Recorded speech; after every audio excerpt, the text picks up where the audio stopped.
Përshëndetje të nderuar miqtë e mi, ja ku po ritakohemi edhe ditën e sotme me mua Tirona Lilin për komentimin rreth ngjarjeve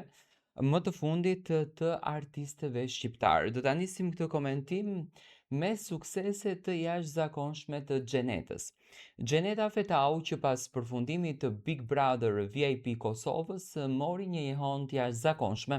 në Big Brother VIP Albania, do me thënë jo me prezencën e saj, por me komentimin që bënte jashtë shtëpisë për këtë format, ku protagonist në atë format ishte Gjesti.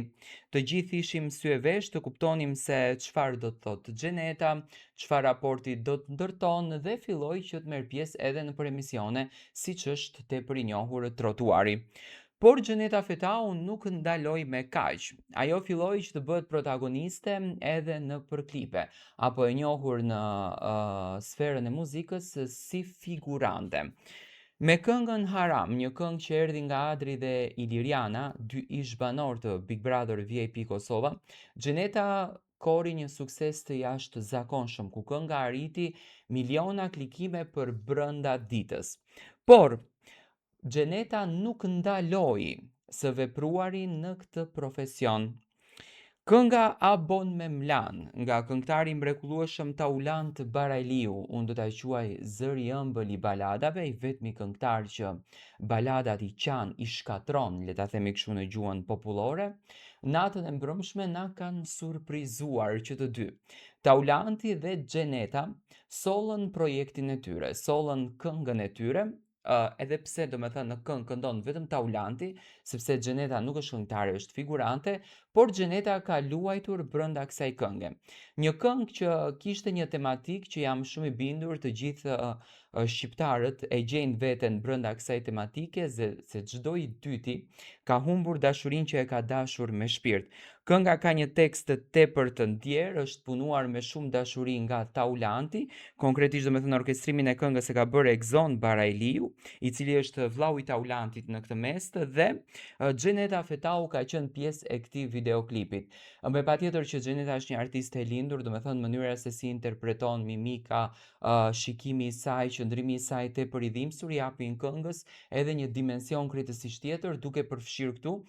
kombinimin dhe miksin që është bërë mes vokalit të Taulant Barajliut, një vokal tepër i bukur, tepër i ëmbël, mënyrën e këndimit, do me thënë ka një ngjashmëri të papar mes qëndrimit të Xhenetës dhe këndimit të Taulantit. Kënga ka marrur një popularitet jashtëzakonshëm, do me thënë kënga është e postuar edhe në YouTube tek B Media Show, realisht quhesh ka faqja e cila ka publikuar duke dhënë kollap edhe tek kanali Taulantit, e quajtur A Bon Me Mlan, do me thënë një këngë tepër e bukur, dhe Xheneta që duket shumë e lumtur që është pjesë e këtij videoklipi. Do me thënë Xheneta po merr një lloj rrugë interesante në jetën e saj. Unë e prisja që të vi në fakt me një emision, e kam pritur edhe në këndin e moderatores, por televizioni Klan me patjetër e ka përzgjedhur edhe si opinioniste, sepse njihet Xheneta për opinionet e saj, por jam i bindur që edhe në këtë projekt që ka bërë së bashku me Taulantin, Xheneta dhe Taulanti do të jenë të mrekullueshëm dhe do të duartrokiten shumë nga publiku. Në fakt unë këngën e kam dëgjuar disa herë, më ka pëlqyer shumë. Nuk kam fjalë për Taulantin, do me thënë fjalët për Taulantin janë të pakta. Taulanti gjithmonë e ka kënduar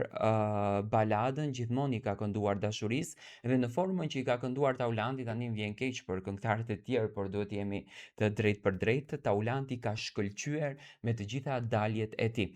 Balada është jashtëzakonisht e bukur, Xheneta si gjithmonë do me thënë shëndrit, shoh një lloj lumturie te Xheneta që